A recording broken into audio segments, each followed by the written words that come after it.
Hello and welcome to Dimsy's Domain, and before you continue, I've done another video with my guest today, YuGiOh regarding the new female character that's been introduced in YuGiOh Vrains, Aoi, and the link is down in the description down below, so click, and let's move on with this video as we talk about none other than the other male character that's been introduced, and he is called Go Onizuka. Now, straight away I get alarm bells ringing. I relate this character to these other few characters, and hopefully these certain story aspects are plucked from this and that, but we can only predict and discuss this. But today I have with me YuGiOh. Would you like to say hello? Hi everyone. And what you brought up about the point is that there's some things ringing in your head in terms of this character. Yeah. It's that he comes off as a very buff, strong person, and the character bio that we got, and I think you'll read off later on in this video, is that he's a very strong and uses very powerful monsters. And things that ring in my bell is Tetsu Trudge, as well as Gonzuka. Yeah, Gongenzaku. Yeah, in addition to that, Bandit Keith and YuShio. Not only that, even in the first episode we see the first few duels for Yuya Sakaki in Yu-Gi-Oh! Arc 5, he dueled against the Sledgehammer, otherwise known as Strong Ishijima, and just look at the physique, the characteristics, the visual characteristics of these people. Now, the people that we just listed off, you know, the Sledgehammer, Gongenzaga, all of these lot, they all have this very strong appearance. They have this very muscular, buff appearance, and with this character, Go, I think to myself, he could either be two things. He could either be a school bully, or Trudge even. He could be a straight up school bully, as this is set in a school format, or he could be a bodyguard-esque, or the number two, the best friend who looks out for this more scrawny fella, just like Gongenzaku, as he looks out for none other than Yuya. The Tristan to Yugi, but more muscular, because they are going for a more visual contrast right here in recent times, and you could see this whether it be in Yu-Gi-Oh! Arc 5 with, as I said earlier, Yuya is somewhat scrawny, but he's short and skinny when you compare him to Gongenzaku, who's like some muscular, big, bad, buff Elvis. The Sledgehammer is also, he has all these horns coming out, he's very muscular. And even if you look at Yu-Gi-Oh! Zexu, where you have someone like Yuma, who's like some scrawny little, not scrawny, but a chubby little toddler, 13-year-old kid, and how he contrasts to the other characters who are much taller, much bigger, much stronger, much more different in their personalities. But what do you reckon about this character? What do you expect him, and what do you want him to do? I want him to be very pivotal towards the whole VR aspect of YuGiOh Vrains. Now, another character that rings in my head instantly is Bolt Tanner. He was in the beginning of 5Ds. He met Yusei, I think, when he was basically in the satellite, and he got that signer, or my bad, not the signer mark, but the satellite mark. And Bolt Tanner helped Yusei get to the Fortune Cup and sort of aided him there, like how Anzu aids Yugi as well as Junichi and Tristan. Like, they sort of inspire him, like cheer him on. That's what Bolt Tanner did during that tournament. So what I think Onizuka Go is going to do is that he's going to help Yusaku out. He's going to bring him into the VR world.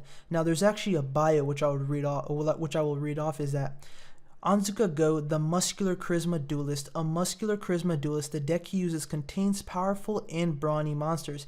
He enthralls the audience through his flashy tactics. A key thing that really sticks out inside that bio that we got is, one is that he's a charisma duelist. Now, there were jump festa translations talking about charisma duelists. I made a video on a while ago, but I deleted it simply because the source wasn't credible enough, but it seems like that source is credible. Now, basically what charisma duelists are is that they're people in the VR world, and they're very popular. What the person said is that they're akin to YouTubers, so they're celebrities in that sense. And another thing that sticks out in this bio is that he uses flashy tactics. Now, what does that mean in your eyes, Dimsy?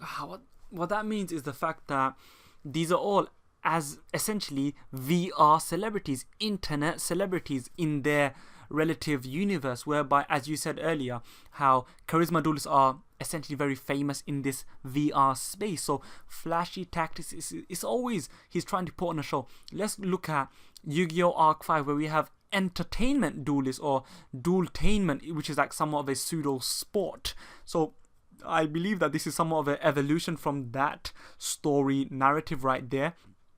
And that's actually really good.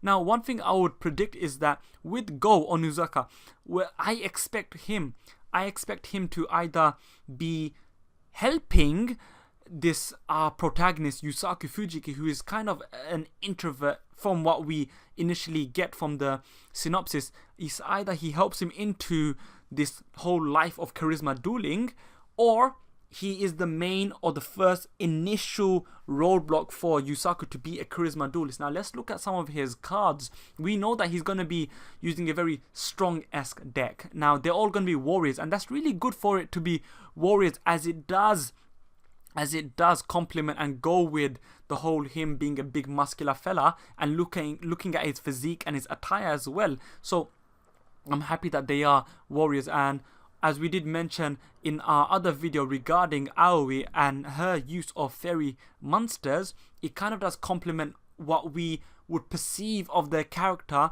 without any knowledge. So visualizing them and just trying to make assumptions before knowing little to nothing, and that is a very subliminal technique that the creators have done, and it's working really well. And I do hope that we are not disappointed by this character, and he plays a pivotal role, because this is the third character, or well, actually the second and third character were revealed at the same time. So yeah, probably fifth, I think.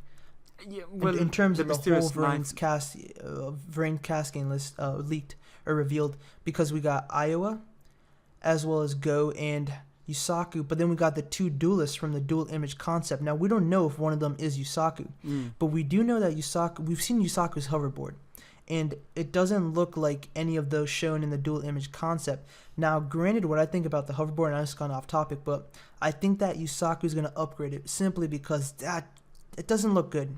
It looks like a starter, in terms of like a Pokemon or something like that. And that's the thing, because it looks like a starter. I do think that, and as we saw in the synopsis initially for Yusaku, is that he tries his hand at dueling. So I think it's him going into the whole world and realm of charisma dueling, and you have these established characters such as Go, such as Aoi, who are charisma duelists, and he interacts with them in one way or another. And whether it's positive, whether it's negative, whether it's as an antagonist or a protagonist, villain, hero, is yet to be seen. Will Go be a hero? Will he be a villain? Will he be an obstacle?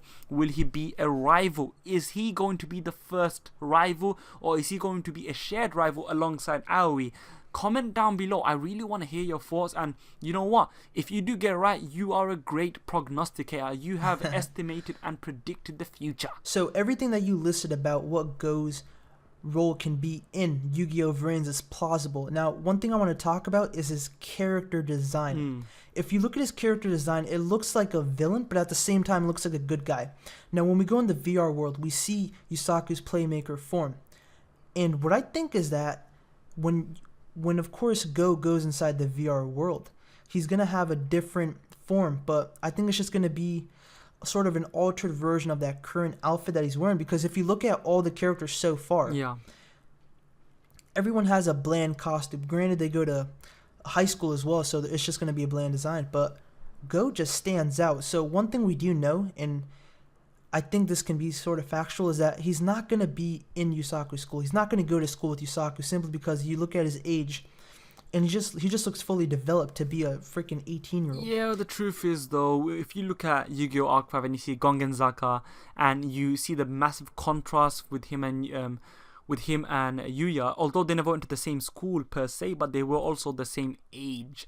And the thing with Go is the fact that, yeah, I agree, I don't think he goes to the same school, because otherwise they would have said that in the profile itself, as they did with Aoi, as I said, look, that's Yusaku's classmate, etc. But anyway, I am going to pass it on to the people in the comment section down below, because I want to hear what they think. Are you excited? What do you reckon about the character design?